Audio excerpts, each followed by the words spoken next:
Bueno, vamos a leer Daniel 2. Ya habíamos visto la última vez la primera parte, es un capítulo largo, extenso, y vamos a considerar en esta mañana, con la ayuda del Señor, la segunda parte, a partir del versículo 24, ¿sí? Daniel 2, 24. La última escena, ¿sí? Porque es un libro histórico, la última escena es Daniel que estaba orando por entender, comprender el sueño de Nabucodonosor, y Dios le reveló lo que soñó y además la interpretación, y además en qué momento se encontraba Daniel. Bueno, luego de eso, Daniel toma un tiempo para orar y dar gracias a Dios por eso, porque su vida estaba en riesgo. Y dice así, versículo 24 en adelante. Después de esto, fue Daniel a Arioc, al cual el rey había puesto para matar a los sabios de Babilonia, y le dijo así: no mates a los sabios de Babilonia, llévame a la presencia del rey y yo te mostraré la interpretación. Entonces Arioc llevó prontamente a Daniel ante el rey y le dijo así: he hallado un varón de los deportados de Judá, el cual dará al rey la interpretación. Respondió el rey y dijo a Daniel, al cual llamaban Belsasar: ¿podrás tú hacerme conocer el sueño que vi y su interpretación? Daniel respondió delante del rey diciendo: el misterio que el rey demanda, ni sabios, ni astrólogos, ni magos, ni adivinos lo pueden revelar al rey. Pero hay un Dios en los cielos, el cual revela los misterios, y él ha hecho saber al rey Nabucodonosor lo que ha de acontecer en los postreros días. He aquí tu sueño y las visiones que has tenido en tu cama. Estando tú, oh rey, en tu cama, te vinieron pensamientos por saber lo que había de ser en lo porvenir. Y el que revela los misterios te mostró lo que ha de ser. Y a mí me ha sido revelado este misterio, no porque en mí haya más sabiduría que en todos los vivientes, sino para que se dé a conocer al rey la interpretación, para que entienda los pensamientos de tu corazón. Tú, oh rey, veías, he aquí una gran imagen. Esta imagen, que era muy grande, cuya gloria era muy sublime, estaba en pie delante de ti. Su aspecto era terrible. La cabeza de esta imagen era de oro fino, su pecho y sus brazos de plata, su vientre y sus muslos de bronce, sus piernas de hierro, sus pies en parte de hierro y en parte de barro cocido. Estabas mirando hasta que una piedra fue cortada, no con mano, e hirió a la imagen en sus pies de hierro y de barro cocido, y los desmenuzó. Entonces fueron desmenuzados también el hierro, el barro cocido, el bronce, la plata y el oro, fueron como tamo de las eras del verano, y se los llevó el viento, sin que de ellos quedase rastro alguno. Mas la piedra que dio a la imagen fue hecha un gran monte que llenó toda la tierra. Este es el sueño, también la interpretación le diremos en presencia del rey. Tú, oh rey, eres rey de reyes, porque el Dios del cielo te ha dado reino, poder, fuerza y majestad. Y donde quiera que habiten los hijos de los hombres, bestias del campo y aves del cielo, Él los ha entregado en tu mano. Y te ha dado el dominio sobre todo. Tú eres aquella cabeza de oro. Después de ti se levantará otro reino inferior al tuyo, y luego un tercer reino de bronce, el cual dominará sobre toda la tierra. El cuarto reino será fuerte como el hierro, y como el hierro desmenuza y rompe todas las cosas, desmenuzará y quebrantará todo. Y lo que viste de los pies y los dedos, en parte de barro cocido de alfarero y en parte de hierro, será un reino dividido, mas habrá en él algo de la fuerza del hierro, así como viste hierro mezclado con barro cocido. Y por ser los dedos de los pies en parte de hierro y en parte de barro cocido, el reino será en parte fuerte y en parte frágil. Así como viste el hierro mezclado con barro, se mezclarán por medio de alianzas humanas, pero no se unirán el uno con el otro, como el hierro no se mezcla con el barro. Y en los días de estos reyes, el Dios del cielo levantará un reino que no será jamás destruido, ni será el reino dejado a otro pueblo, desmenuzará y consumirá a todos estos reinos, pero él permanecerá para siempre. De la manera que viste que del monte fue cortada una piedra, no con mano, la cual desmenuzó el hierro, el bronce, el barro, la plata y el oro, el gran Dios ha mostrado al rey lo que ha de acontecer en lo porvenir. Y el sueño es verdadero y fiel su interpretación. Entonces el rey Nabucodonosor se postró sobre su rostro y se humilló ante Daniel. Y mandó que le ofreciesen presentes e incienso. Y el rey habló a Daniel y dijo: ciertamente el Dios vuestro es Dios de dioses y Señor de señores. y el que revela los misterios, pues pudiste revelar este misterio. Entonces el rey engrandeció a Daniel y le dio muchos honores, grandes dones, y le hizo gobernador de toda la provincia de Babilonia y jefe supremo de todos los sabios de Babilonia. Y Daniel solicitó del rey y obtuvo que pusiera sobre los negocios de las provincias de Babilonia a Sadrach, Mesach y Abednego. Y Daniel estaba en la corte del rey. Muy bien. Oramos. Amado Dios y Padre Celestial, nos postramos ante tu palabra. Y en un pasaje tan colorido, de tanta información y tan atrayente por la escatología, por los eventos futuros, pedimos que no perdamos de vista a Cristo. Pedimos, Padre, que tú hables en esta mañana, aun con un pasaje escatológico, hables al corazón y nos lleves una vez más a postrarnos ante ti. Pedimos tu bendición en el nombre de Jesús. Amén. Bueno, de los pasajes interesantes que hay en la Escritura, porque entramos en un pasaje estrictamente escatológico. ¿Qué es escatológico? La palabra escatología es una palabra compuesta que se usa en teología para referirse al estudio de los eventos futuros. Eso es escatología. Sé que la palabra escatológico o escatología en el mundo está usada de una manera diferente, no entiendo por qué, pero bueno, en teología tiene que ver con eso, ¿sí? El sufijo logía siempre es estudio de algo, ¿sí?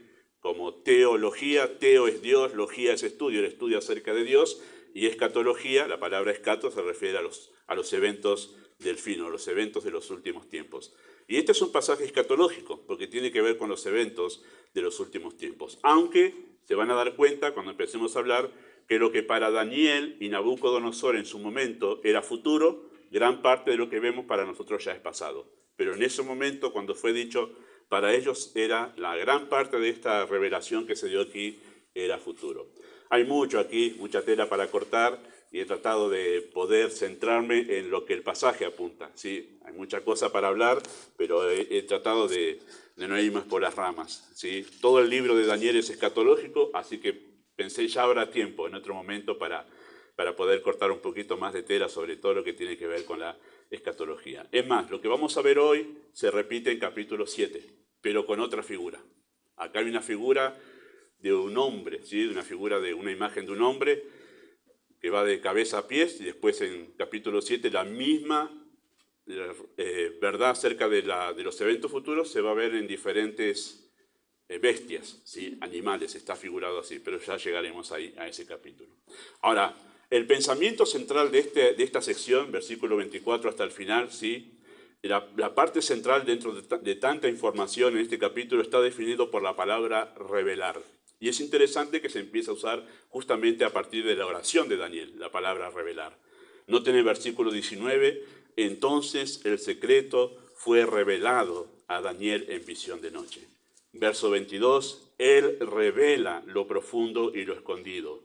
Verso 27, Daniel respondió delante del rey diciendo, el misterio que el rey demanda, ni sabios, ni astrólogos, ni magos, ni adivinos lo pueden revelar al rey. Verso 28, pero hay un Dios en los cielos el cual revela los misterios. Verso 29, y el que revela los misterios mostró lo que ha de ser. Verso 30, y a mí me ha sido revelado, ¿sí?, este misterio. Verso 47, y el rey habló a Daniel y dijo, ciertamente el Dios vuestro es Dios de dioses, Señor de señores, y el que revela los misterios, pues pudiste revelar, ¿sí?, este misterio. No es sin razón que el Espíritu de Dios haya permitido que esa palabra aparezca tantas veces aquí y sea usada en este texto, ¿sí? Y es sumamente importante. La palabra revelación significa, en el uso bíblico, esto simplemente. Dejar al descubierto, dar a conocer, hacer saber.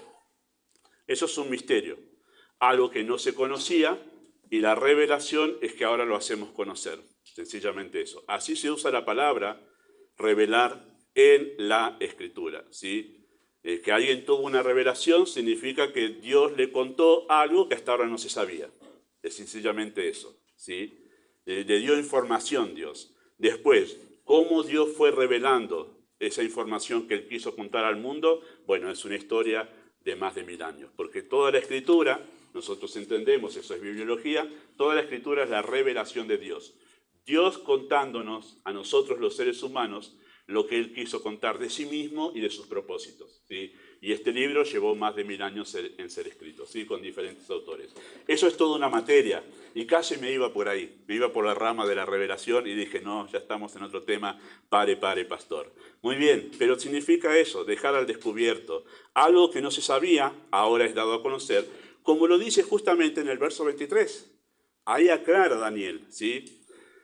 Ahí aclara Daniel lo que significa revelar. Dice verso 23, a ti, oh Dios de mis padres, te doy gracias y te alabo, porque me has dado sabiduría y fuerza, y ahora me has revelado lo que te pedimos. Pues, ese pues, en la gramática, nos dice que ahora va a haber una conexión entre lo que dijo y lo que sigue, y es una aclaración de lo anterior. Sencillamente eso. Pues, nos has dado a conocer el asunto del rey. Dar a conocer es revelar. Y eso fue lo que sucedió aquí. Había algo que Daniel no conocía y en verdad nadie conocía hasta ese momento. Aquí se va a dar a conocer algo que hasta ahora en la Escritura, lo que venía de la Escritura, en los libros de Moisés, en los libros de David, en los libros históricos de los reyes, no se conocía. A partir de aquí se comienza a conocer algo que hasta ahora ningún hijo de Dios conocía en ese momento, ¿sí? Nadie en Israel sabía esto hasta ahora. Acá es dado a conocer, por eso es que se revela algo, se da a conocer algo que hasta ahora nadie sabía. La revelación de Dios es así, es progresiva. Dios fue dando información a medida que el tiempo fue pasando según su propia voluntad, ¿sí? Ahí está la idea de revelación. Y Dios, en este caso, reveló a Nabucodonosor su plan acerca de los postreros días, o los días postreros como se usa en el Nuevo Testamento. Sencillamente esa expresión se traduce así, los tiempos del fin. Y los tiempos del fin no es un día, una semana, un mes, ocupa un periodo de siglos. Lo porvenir o la parte que significan los días postreros ocupa un periodo de siglos. Y lo que sencillamente significa es la última etapa en el plan de Dios. Dios ha diseñado un plan, como vamos a ver hoy. Ese plan se ha ido dando por etapas y esto es lo que corresponde a la última etapa, le dice Dios a Daniel. Esto es lo que corresponde a la última etapa de ese plan que Dios se trazó en la eternidad. Y lo da a conocer aquí. Aquí lo da a conocer, ¿sí? Las cosas por venir. Y el propósito de esta revelación, ¿sí? De por qué Dios le dio tanta información, por qué Dios acerca del futuro, por qué se lo dio a Nabucodonosor, por qué lo dio en este momento a Daniel. Bueno, el propósito de Dios con esta revelación es poner en alto la verdad expresada en el versículo 28. Hay un Dios en los cielos. Hay un Dios en los cielos.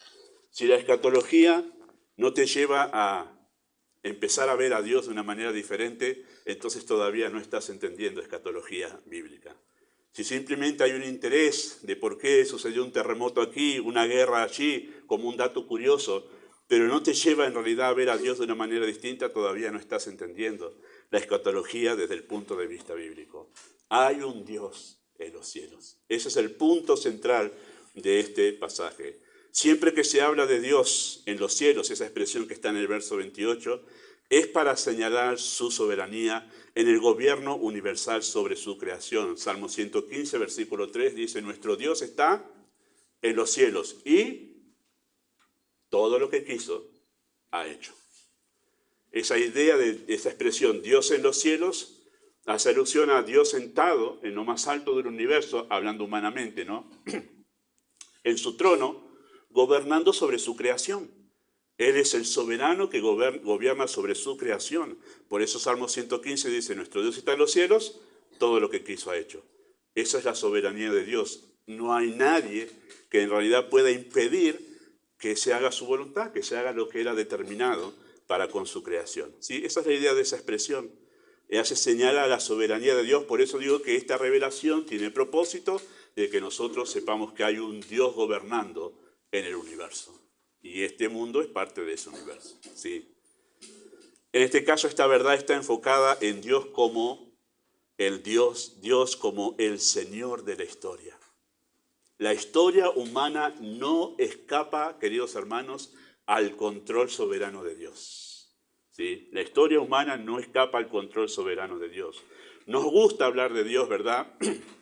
Como el soberano en el universo, manteniendo a los astros moviéndose con tanta precisión en este universo.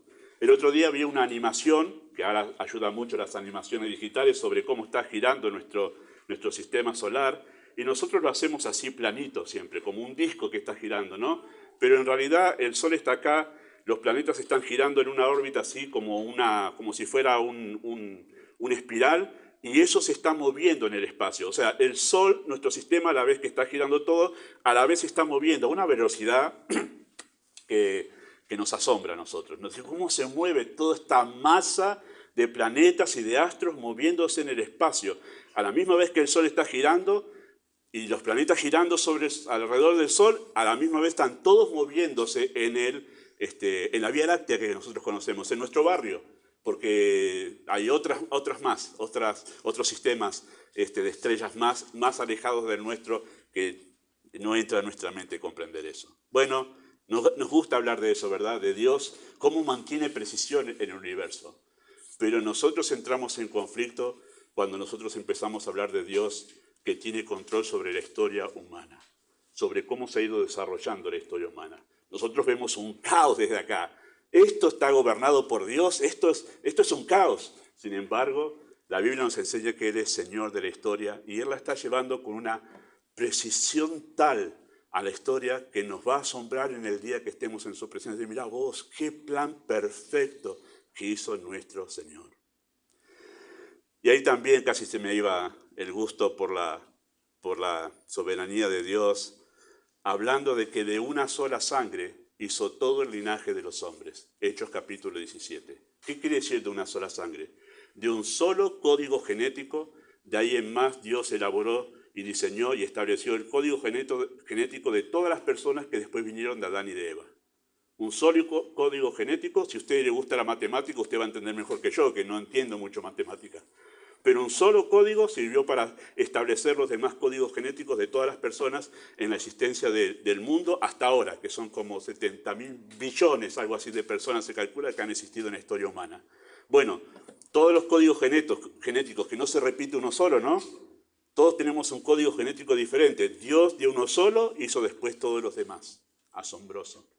Imagínese si Él no puede tener control sobre la historia humana. Bueno, esto enseña el texto.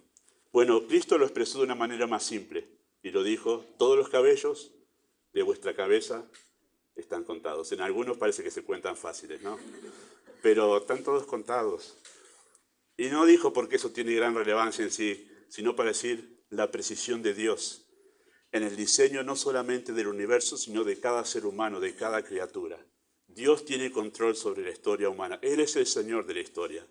Así que la historia humana no es el resultado de eventos fortuitos e inesperados, sino el producto de un plan perfectamente diseñado. Y ese es el gran conflicto. Pastor, yo veo caos, pero es el producto de un plan perfectamente diseñado y poderosamente ejecutado por el supremo ser del universo, ¿sí? O sea, nadie puede alterar el plan de Dios. El poder de Él es que no puede alterarse nada. Imagine simplemente por un momento que se pueda alterar el plan de Dios. Dios ya no sería todopoderoso. Ya perdería una de las cualidades que lo hacen Dios. Si Él no puede mantener el diseño que hizo para el mundo, la historia que Él ha trazado en la redención, y eso está involucrado todo, si Él no puede hacer eso, entonces Él no es Dios. Y estamos en un serio problema. Y si Él no puede sostener eso, ¿cuán confiables serían sus promesas? Entonces, nosotros podemos hablar, conociendo a nuestro Dios, de un plan perfectamente diseñado y poderosamente ejecutado por el Supremo. Eso se va a ver más claramente en el capítulo 4 del libro de Daniel. Así que Él puede revelar, Dios puede revelar el futuro. ¿Por qué? Y alguien dirá seguramente, ¿y por qué Él sabe todas las cosas? Él es omnisciente. Le voy a decir algo más, y eso es verdad. Dios puede revelar el futuro porque Él lo diseñó. Por eso puede revelarlo. No solo porque lo sabe porque lo diseñó. Lo sabe porque lo diseñó. Y puede asegurar además su cumplimiento. ¿Por qué puede asegurar su cumplimiento? Porque es todopoderoso. Por eso dice Salmo 115, nuestro Dios está en los cielos, Todo lo que quiso ha hecho. Tiene el poder suficiente para poder hacer todo lo que Él ha determinado en su voluntad. Y por eso es que podemos tener plena confianza en quién es Dios. Es todopoderoso para hacer realidad todo lo que su voluntad determinó. Y Dios gobierna su universo controlando el curso de la historia humana a fin de que su propósito redentor llegue a su pleno cumplimiento. No nos olvidemos, la historia humana fue creada con un propósito, y es que la historia de la redención llegue a su pleno cumplimiento. No son cosas aisladas por allí que Dios dijo, bueno, quiero que mi hijo cumpla el plan de redención y después Él sea glorificado. Y todo esto, bueno, todo esto es un relleno. No, no, no. Todo eso cumple un propósito dentro de ese plan redentor. Dios no desperdicia materia. Él no va a hacer eso. No hace cosas por, bueno, me sobró un poco de materia acá, la hacemos un poquito más de gente. No. Cada persona, cada individuo cumple un propósito dentro de ese plan redentor. Sería una cosa que no coincidiría con la naturaleza de Dios pensar que Él hizo cosas de más. No sería sabio ya. A nosotros que no somos sabios nos sobra un poquito de masa si estamos haciendo una pasta flor y no calculé bien. Pero Dios no es así, Dios calcula bien, no hace cosas de más. ¿Sí? Dios gobierna su universo controlando entonces el curso de la historia humana. Él es el Dios que hace que las cosas sucedan. Él es el Dios que hace que las cosas sucedan. No es que las cosas suceden y Dios dice, bueno, ahora vamos a ver, no sé qué sucederá, vamos a esperar que suceda y ahí intervengo yo. No, Él es el Dios que hace que las cosas sucedan. Así lo dijo justamente el texto en versículo 21. Él pone el acento, Él muda los tiempos, o sea, cambia las situaciones que se van dando en el mundo. Eso es mudar los tiempos, ¿sí? Las ocasiones que van aconteciendo, los tiempos y las edades. Él quita reyes y pone reyes. Él lo hace. Él es el que está determinando. Tenemos un año electoral este año en nuestro país, ¿sí? Él ya sabe. ¿Por qué sabe quién va a subir a gobernar nuestro país? Porque Él ya lo diseñó. Ya lo diseñó. Claro, nosotros podríamos objetar, ¿no? Desde el lado humano, alguien mejor hubiera en tu plan, Señor. Bueno, pero Él sabe por qué. Hay razones que nosotros no llegamos a entender allí. ¿Sí? Él muda los tiempos. Él le dio a Nabucodonosor el reino, la fuerza, la majestad. Él ha entregado el dominio sobre todo el reino a Nabucodonosor. Y Él levantará un reino que jamás será destruido. La historia marcha al compás del plan de Dios. ¿Sí? Él es el Señor que hace que las cosas sucedan. La historia está diagramada y está diseñada para que suceda de una manera precisa y minuciosa para un cumplimiento firme en la exaltación de Cristo como el Señor de los señores. Así que, cuán importante era para el remanente judío saber que Dios está en control de los acontecimientos de la historia. Cuán importante era para el remanente judío. Nosotros leemos esto hoy aquí, en nuestro contexto cultural, nuestro contexto personal, familiar, pero esto estaba siendo revelado en un contexto donde Daniel y los expatriados, los que fueron llevados cautivos, estaban en ese momento de la historia tan dramática del pueblo judío, ¿sí? Y esto que se revela, para ellos tenía mucho más significado seguramente que para nosotros en este momento, en este sentido, ¿sí? Ellos esperaban el cumplimiento de los judíos, de las promesas sobre el Mesías y el establecimiento del ansiado reino en el cual Jerusalén sería la capital mundial. Ahora, todas esas promesas que estaban esperando los judíos, ahora Israel dejó de ser nación. Ya no era más una nación, ahora era una provincia esclava del Imperio Romano. Y es más, luego sería una provincia esclava de los medo-persas, y después sería una provincia esclava de los griegos, y después sería una provincia esclava del Imperio Romano. No volvió a ser más nación. Ya no era una nación establecida. Eran un pueblo nomás, pero ya no era nación. Dejó de ser nación, algunos judíos estaban esparcidos, otros estaban cautivos y otros estaban empobrecidos en una ciudad completamente destruida. Su rey era solo una marioneta del Imperio Romano, del Imperio Babilónico. Quizá, imagínense ustedes en esa situación, quizá algunos llegaron a poner en dudas el cumplimiento de las promesas de Dios, diciendo, wow, mirá la macana que nos mandamos por no haber obedecido y ahora no somos más nación. ¿Dónde quedan entonces las promesas de que realmente nosotros vamos a ser una nación esperando al Mesías para gobernar en este mundo? Así que no sería raro que ellos estuvieran desalentados en cuanto a las promesas de Dios. Por eso, esta revelación era mucho más que una colección de datos curiosos acerca del futuro. Era un gesto de la misericordia de Dios para traer aliento al alma de los deportados, para animarlos a seguir confiando en la fidelidad de Dios y decirles, estos eventos que ustedes están atravesando no son una alteración del plan de Dios, sino parte de su cumplimiento, porque les va a hablar en esta revelación de ese reino tan ansiado. Vamos a mirar nosotros ahí la revelación de este sueño, lo vamos a mirar gráficamente, ¿sí? Usted puede encontrar esto en Google fácilmente, así que lo que tengo acá es robado de Google. Lo pueden encontrar ahí fácilmente, ¿sí? Pero es para tener en la mente de una manera gráfica este sueño, ¿sí? Hay dos cosas que hace Daniel allí, ¿sí? Una es la descripción del sueño, y ahí está la descripción del sueño. Vio una imagen allí con una cabeza de oro, con pecho y brazos de plata, vientre y muslo de bronce, las piernas de hierro y los dedos, los pies y los dedos, en parte de hierro y en parte de barro cocido. ¿Sí? Esa es la imagen que vio Nabucodonosor, o por lo menos la idea que nosotros rescatamos. La palabra que usa Nabucodonosor es que era terrible esa imagen que había visto. O sea, no sé si era feo, si era impactante, no sé qué es lo que vio aparte de eso, pero sí una imagen vio ahí el rey Nabucodonosor.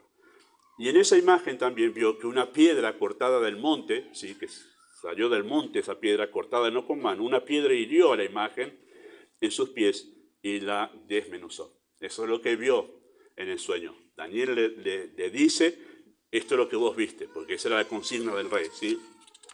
Y lo segundo que se ve allí es la interpretación de ese sueño, la interpretación. Tenemos un punto de referencia para poder saber a qué se refería en la interpretación, ¿sí? Cuando Daniel da esta interpretación. Sabemos que la cabeza de oro era Nabucodonosor, o sea, era el imperio babilónico. Y ese es nuestro punto de referencia para saber lo demás, porque en lo demás no se da nombre a qué reino se refiere. Pero ahora que conocemos nosotros, o sea, ahora que tenemos el diario del lunes, que ya vimos esa parte histórica, ya sabemos a qué se referían, ¿sí? Hay una parte que no, pero la mayoría sí. Así que esa cabeza de oro, como le dice Daniel, eres tú, el imperio babilónico. No vamos a explayarnos ahora, pero muchas de las cosas que dominan la cultura mundial en todo lo que fue desde aquel momento hasta ahora, en el progreso de la historia, lo que domina nuestra cultura, mucho viene, casi todo, de Babilonia. De Babilonia. Y más le voy a decir, todos conocemos que es muy común y hasta tan natural hablar del horóscopo. Incluso me escucha a veces creyente hablar del horóscopo. ¿De qué signo sos? No soy de ningún signo. ¿Cómo voy a pensar que porque Júpiter en el día que nací estaba alineado con Saturno y la luna estaba dando un poquito de sombra, eso determinó mi carácter? Claro, es una manera muy simple de echarle la culpa a los planetas, ¿no? De por qué me enojo. En realidad, cuando se trata de mi pecado, o sea, es una cosa absurda eso. Es más fácil creer la Biblia que creer eso del horóscopo. Bueno, todo eso nos viene de ahí, de Babilonia, todas esas cuestiones, ¿no? Bueno, pero era un imperio que influyó mucho, marcó la historia, el imperio babilónico. Además de que era esplendoroso. Y les voy a decir, 70 años después, se le dio permiso a los judíos para volver. Y la mayoría no volvió. ¿Cómo voy a cambiar? Estoy acá en el centro mundial con este lujo de este imperio. Voy a volver a un pueblito como Jerusalén. Muchos no volvieron. Era esplendoroso, era magnífico Babilonia. Eres tú la cabeza de oro. Dicen los estudiosos, y porque en verdad simplemente hay que leer la historia, que el imperio que le siguió a los babilónicos fue el imperio medo-persa, que son los que hicieron caer a Babilonia. ¿Sí? Eso está en capítulo 5, lo vamos a mirar ahí. Y el imperio que siguió a los medo-persas, y ya no está registrado el hecho histórico en el libro de Daniel, fueron el imperio griego. Los griegos siguieron allí con Alejandro Magno, gracias. Estaba por decir Marco Polo, pero ese vino mucho después. Alejandro Magno, ¿sí? Y eso lo vamos a ver cuando miramos el capítulo 7, que está representado por un águila, un leopardo con alas, como velocidad. Y la historia nos dice que Alejandro Magno conquistó rápidamente todo el territorio, algo asombroso, y murió joven. Pero eso se representa en el imperio de Grecia. Y los pies, o mejor dicho, las piernas, mejor dicho, que es el hierro, eso representa el imperio romano. ¿Sí? Que se habla de... A Daniel le interesó eso en el capítulo 7. Se habla del imperio romano como un oso, con la bestialidad de un oso que desmenuza y tritura y despedaza. Bueno, y le interesó saber más acerca de eso, de ese reino que era tan terrible. Y ahí tiene revelación acerca de ese reino. ¿Sí? Pero se habla del imperio romano. Y los pies, que estaban en parte de hierro y en parte de barro cocido, no está escrito ahí el tema a quién se refiere. Y aquí es donde llegamos a la parte donde simplemente estamos especulando. Pero sí habla de una unión de 10 naciones, porque 10 dedos, ¿sí? Después se va a hablar en capítulo 7 que de esas 10 naciones que hacen alianza, porque dice que hacen alianza, esas 10 naciones sale un cuerno pequeño, el cual será el anticristo. Bueno, pero no vamos a avanzar ahora en eso, seguramente a usted le interesa si está interesado en la escatología. Pero esas 10 dedos son 10 naciones, y que en parte es de hierro y en parte de barro cocido. Y el hierro, ¿qué parte era de hierro? Las piernas. ¿Qué imperio era? Imperio romano. Así que se llega a la conclusión de que cuando Roma cayó, el imperio romano cayó, en realidad no terminó su existencia, porque todavía nosotros tenemos parte, o nos quedó algo de lo que fue el imperio romano, que es Italia, en Roma. ¿Sí? Y algunos llegan a decir y a concluir, y esto es especulación, esto es especulación. El pastor dijo, no, esto es especulación, porque no está allí. Se piensa que en verdad se refiere a la comunidad económica europea, ¿sí? Al mercado común europeo, que ha estado formado por 10, después por 9, después por 11, y van ahí. Entonces los estudiosos uno ahora son 11, no son 10, y ahora son 10, y ahora son 9. Bueno, pero se habla de una unión de naciones que tienen que ver con lo que era el Imperio Romano. Eso sí sabemos, eso sí sabemos. Bueno, ahí está la descripción, ¿sí? 4 imperios mundiales. Así está diagramada la historia de la humanidad hasta que llegue el fin. Así lo diagramó Dios, ¿sí? Así diagramó Dios la historia de la humanidad. Que sea marcada y llevada adelante a través de 4 imperios. Esos 4 imperios han marcado la tendencia en este mundo. Podemos decirlo desde el lado humano y desde el lado estrictamente bíblico, decir, bueno, es la manera en que Dios le ha permitido a Satanás gobernar en este mundo, a través de 4 imperios. Eso podríamos decir nosotros, ¿sí? Y dice el texto allí en el versículo 44, que en los días de estos reyes. ¿De cuáles reyes? Bueno, verso 44, noten allí el texto. Dice así de esta manera, versículo 43, así como viste el hierro mezclado con barro, se mezclarán por medio de alianzas humanas, pero no se unirán el uno con el otro, como el hierro no se mezcla con el barro. Y en los días de estos reyes, la gramática nos obliga a pensar que se refiere a los días de esas naciones, que son 10, y que se unen por medio de alianzas humanas, aunque cada uno permanece con su soberanía nacional. No se unen como una sola nación, pero sí tienen alianza. Por eso se habla de un mercado común europeo, que es una especulación, ¿sí? Lo cierto es que en los días de esos reyes, dice el texto, que Dios levantará un 5.º reino que no será jamás destruido. Y ese reino es el reino de Cristo. El reino de Cristo.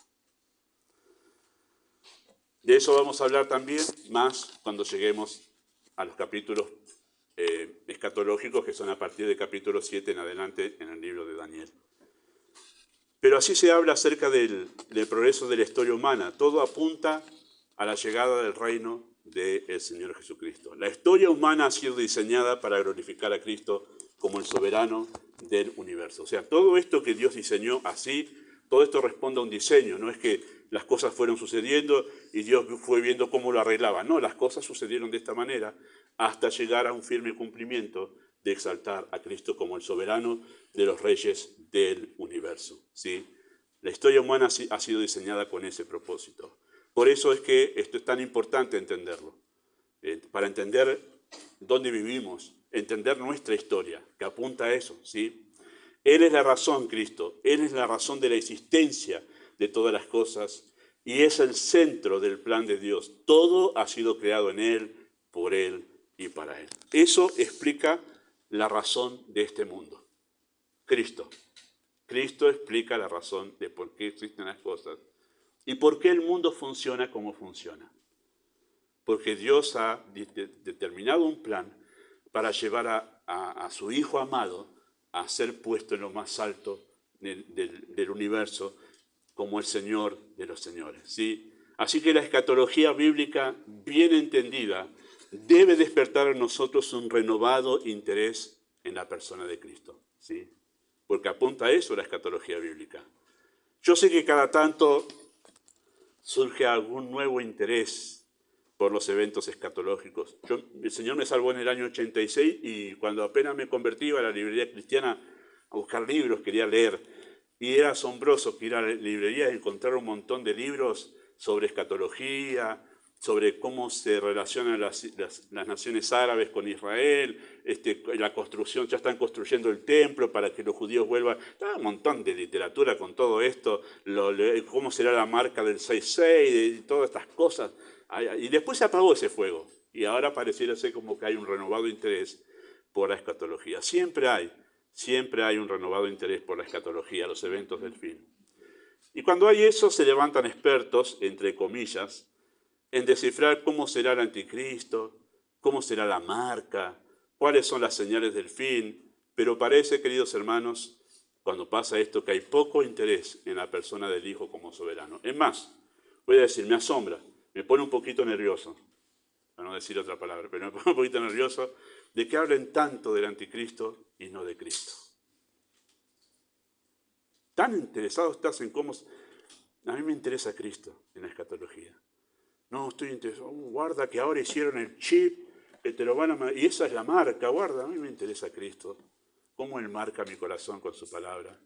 Hay que tener cuidado con todo ese entusiasmo que está interesado más en detalles innecesarios que en la persona de Cristo como Señor. Como Señor. Usted va a buscar los pasajes escatológicos en las cartas apostólicas y no va a encontrar detalles que los apóstoles se dedicaron a decir, guarda, que ahora parece que el emperador Nerón, me parece que este es el anticristo, tengan mucho cuidado. No hay nada de eso. No hay nada de eso. Guiaban a la iglesia de Cristo hacia Cristo. Hacia Cristo. Así que si tu escatología no te lleva a profundizar tu sometimiento al señorío de Cristo, algo está mal entendido y mal enfocado en tu escatología. Quizás solo tienes interés en lo curioso que resulta la escatología, pero no en que Cristo sea tu Señor. No en que Cristo sea tu Señor, al cual debes someterte. Toda la gloria de este mundo, queridos hermanos, pasará. Así lo diseñó Dios. Esos imperios, Babilonia, Medo-Persa, Grecia, el Imperio Romano, que hasta ahora seguimos con la influencia de toda esa tendencia de esos cuatro imperios, donde cada uno ha influenciado en lo que hoy conocemos como el mundo, ya lo vamos a detallar más adelante, han influenciado, el mundo sigue eso, sigue la tendencia de estos 4 imperios. O sea, ellos marcaron cómo funciona el mundo hoy en día, sigue esa tendencia, ¿sí? Y lo que marca esta revelación es que todo eso será destruido. Todo eso es pasajero. Por eso la Biblia insiste tanto en el Nuevo Testamento, no ames este mundo, ni las cosas que están en este mundo. Porque el mundo pasa. Y aquí está.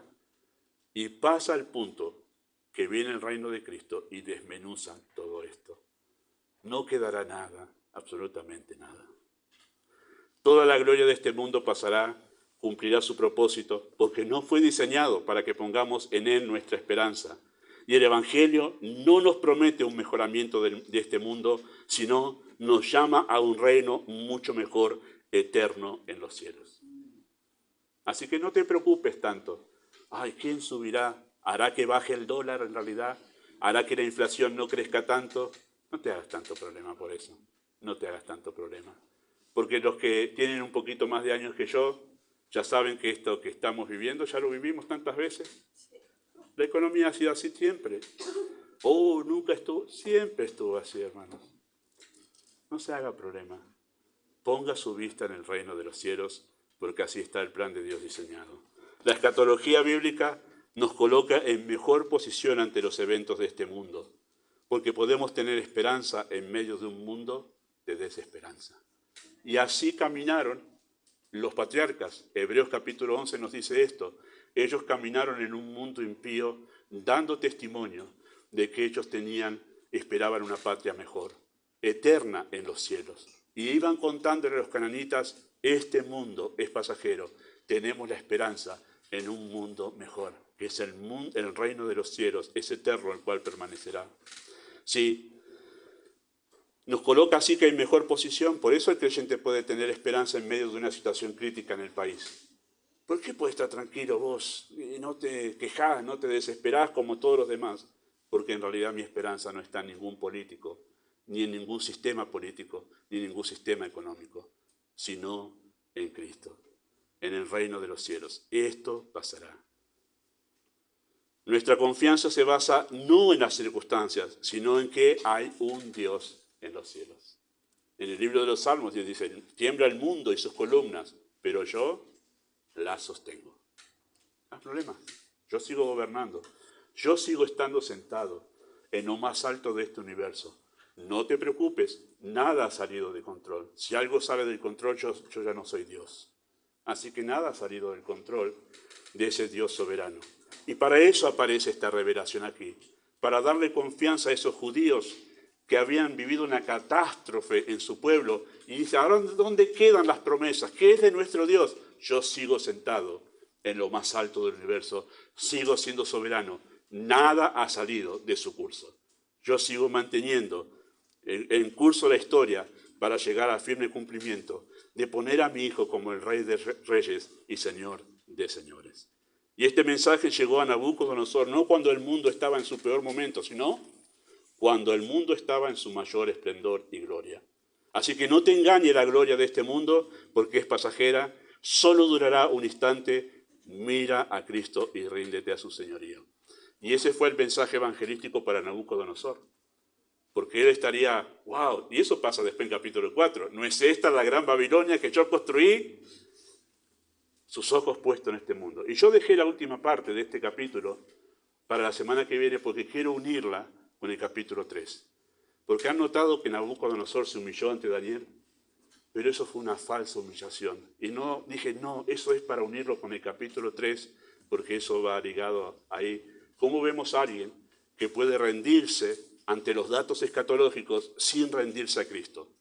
La gente puede estar muy interesada en los datos bíblicos sobre el fin, pero sin rendirse a Cristo. Eso es una falsa escatología. Y eso fue lo que pasó con Nabucodonosor. Nabucodonosor se humilló ante Daniel, pero no ante el Dios de Daniel. Me adelanté. No puedo. Pero él se humilló ante Daniel, pero no ante el Dios de Daniel. Tremendo, ¿no? Tremendo. Por eso es que fue una falsa humillación, porque todavía seguía resistiendo a Dios en su alma. Ojalá todo esto que son datos, en realidad datos escatológicos, sirvan para llamar la atención una vez más hacia Cristo. Hacia Cristo. Amado Padre Celestial, damos muchas gracias por lo que hiciste en aquel momento. Un acto de tu misericordia, contarnos a nosotros, criaturas, lo que tú hiciste en la eternidad. Ese plan perfecto, diseñado en una forma que nosotros no comprendemos, no llegamos a entender. Como esto que parece un caos, en realidad es un plan que funciona como un reloj a la perfección. Por eso deseamos, Padre, nosotros humillarnos y hacer lo que este texto dice, buscar a Cristo. Porque este mundo es pasajero. Habla más allá de lo que hemos dicho en este momento en el nombre de Jesús. Amén. Muy bien.